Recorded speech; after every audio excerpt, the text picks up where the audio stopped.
You don't hear snow until it decides you will, until it stops falling like feathers and starts moving like a living thing with opinions. And if you've ever stood on a porch at midnight while the wind drags a whole county across your face, you know that sound. So before we step into the night, my daughter and I followed that sound and found something chained to it. Tell me in the comments where you're watching from. And if this finds you anywhere near the ribs, hit like and subscribe so you don't miss what happens when a father, a kid with too much heart, and a half-frozen horse decide that giving up isn't part of the weather. The blizzard came early, low and mean, a white wall that erased fences and made our mailbox look like a mistake. The radio said, "Stay put," the sheriff said, "Stay put," and common sense said, "Stay put."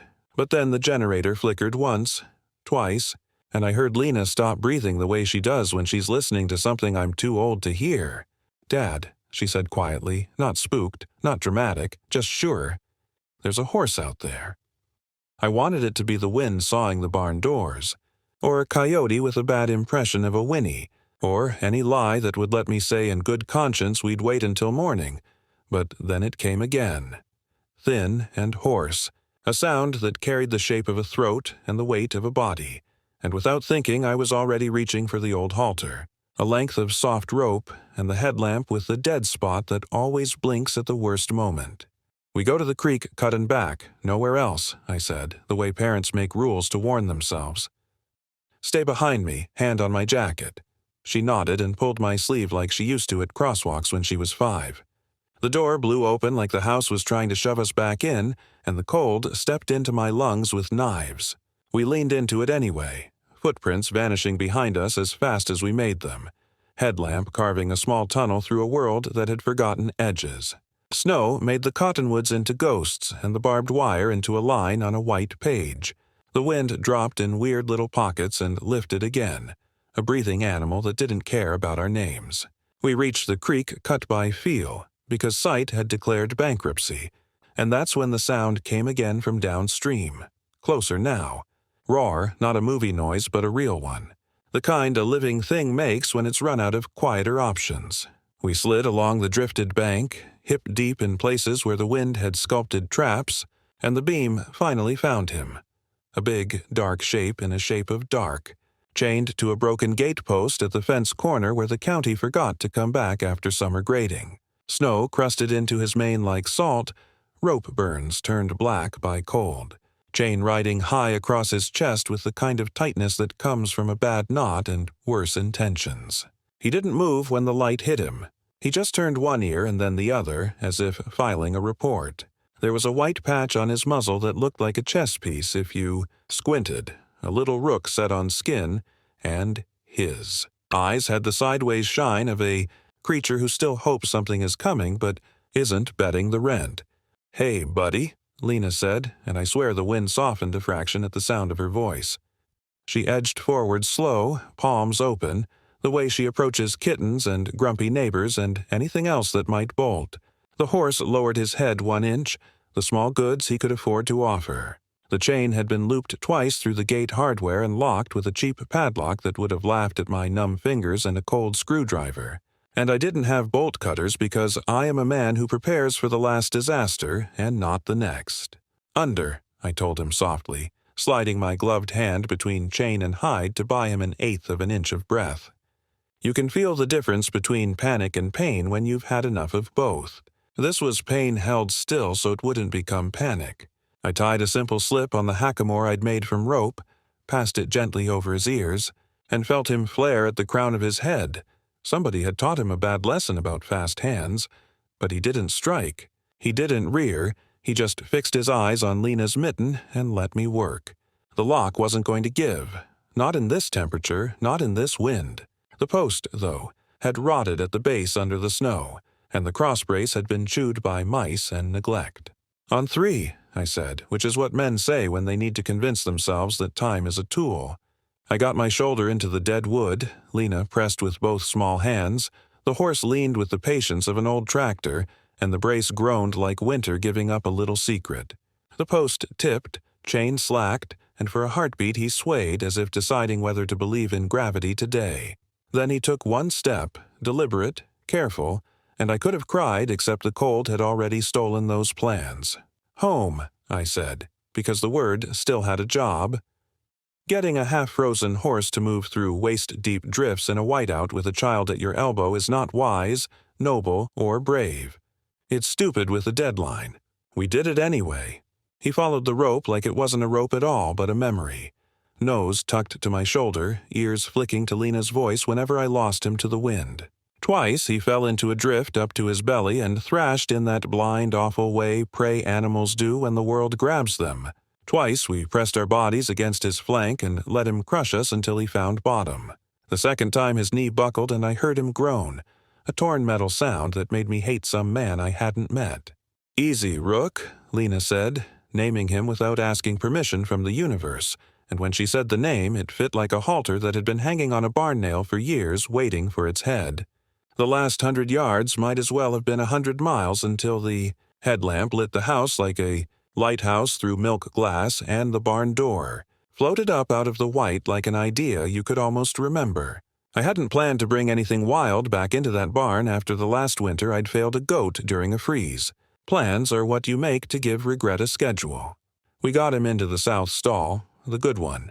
The one I keep, swept even when nobody's looking because order is the only religion that doesn't ask me to lie, and started doing the right things faster than we could think them. Heat lamp on, wet blanket off, fresh blanket on, fingers fumbling with surcingles until they remembered their jobs. Warm water in a bucket, then another, then mash because I needed calories to become warmth and hope to become habit. The chain marks on his chest looked angry even under thaw. The skin where it crossed his windpipe was weeping a thin, watery blood that scared me more than anything, because it meant swelling wanted to happen. Iodine wash stung my own nose. The horse flinched at the first touch, then stood like a man holding a door with his shoulder while a family runs through. I checked for brands, none I trusted. For tattoos, none I could find.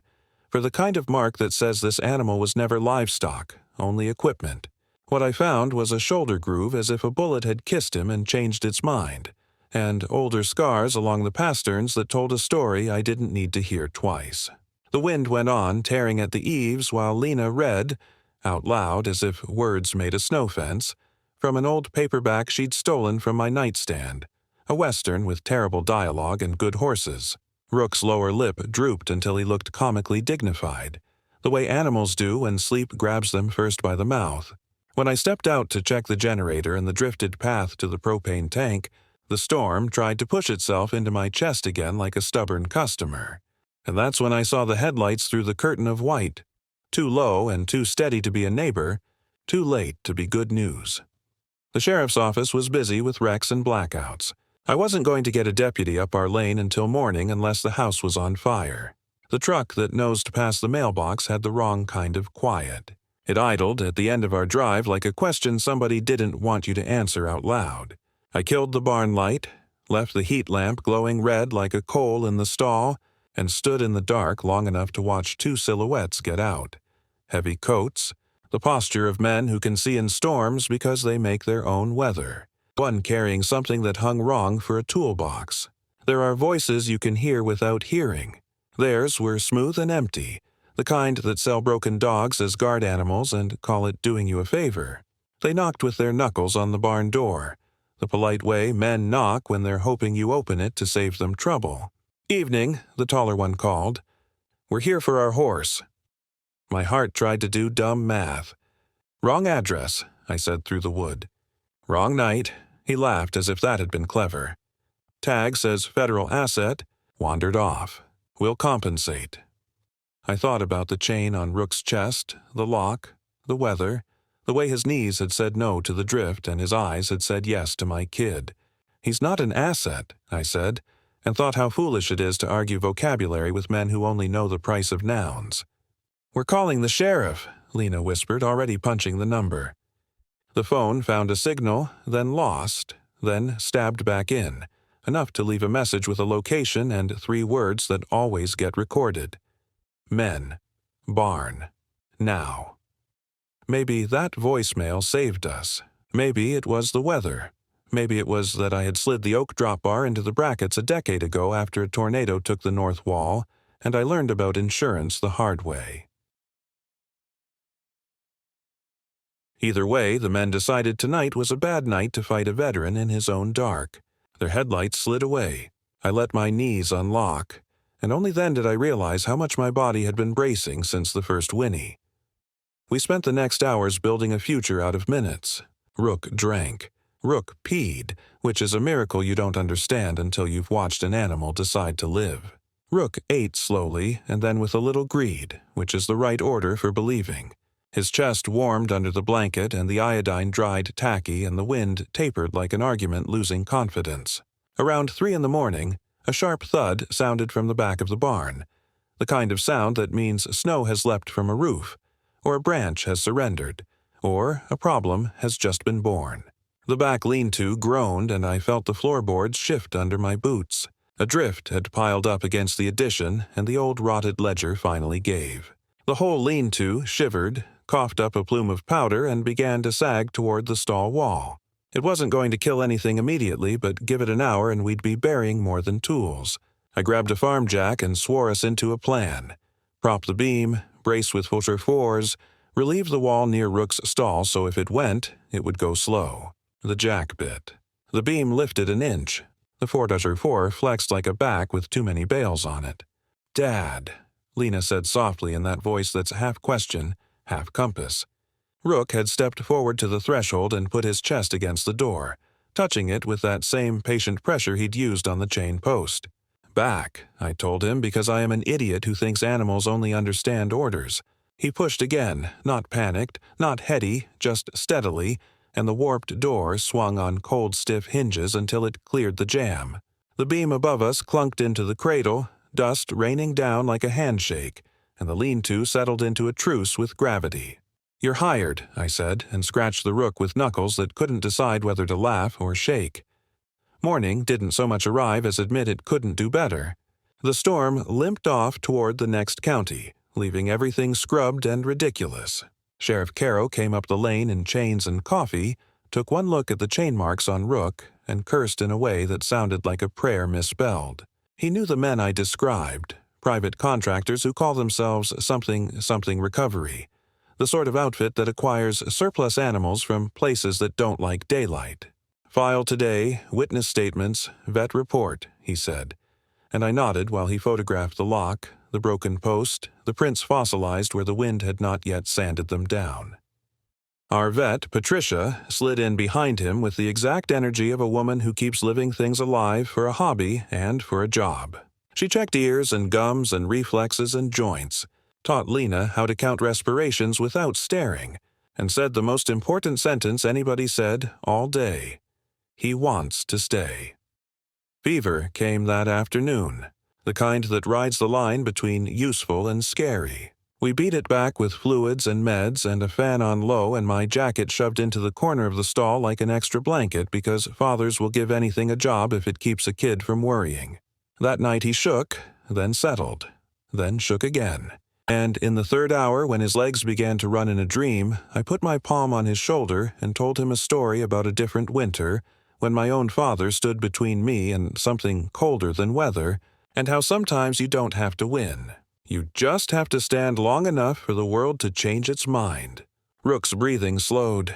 The fever broke like thin ice under a careful foot. He slept with his lip drooped and his ear cocked toward Lena's chair, as if guarding her even in that country where sleep takes you when it's finished being kind. By the end of the week, the stall smelled like hay and iodine and second chances. Folks we barely know showed up with carrots and blankets and casseroles the size of promises.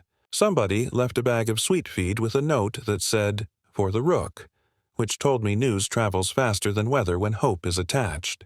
The sheriff called to say the men had been intercepted 2 towns over with a trailer that didn't match any bill of sale and a glove box full of narcotics in vet bottles without labels. "We'll need you to testify," he said, and I said I would, not because I like courtrooms but because I owe the chain an answer. The lean-to got rebuilt in 3 afternoons by neighbors who didn't ask for money and wouldn't accept it. The new ledger beam is straight enough to make your heart lift when you look down it. Rook learned the rhythms of our days as if they were songs he used to know. Mash at dawn, hand walk at noon if the footing's good, Lena reading in the late afternoon while snowmelt drops from the eaves, tick time. He learned how to push the stall door without slamming it. How to bump my shoulder when I forget to look up from the bill spread.